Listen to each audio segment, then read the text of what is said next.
Hi and welcome back to Stuff About Tutorials. In today's video, we are going to talk about on how you can add preferences on language that is spoken. Maybe you want to add preferences about the language but you don't know how. So in today's video, I am going to show you on how you can add preferences on language. Check the video description and I will try to leave the written instructions. So without further ado, let's get into the video. First you need to do is to open your Facebook application and log in with your Facebook account.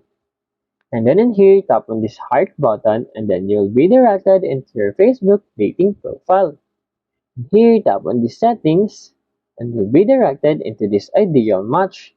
Below that, you will see in here advanced preferences. Tap on this drop down button and you will see in here your preferences on languages spoken. Here, tap on it. And then in here, simply select the language that you want. For example, English and Filipino.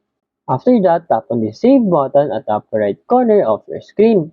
There you go. If you wanted to know on how you can add advanced preferences on languages spoken, that is the easiest way I know how. If you know another way on how you can add your preferences on language, leave a comment below. Also, be sure to subscribe for more videos.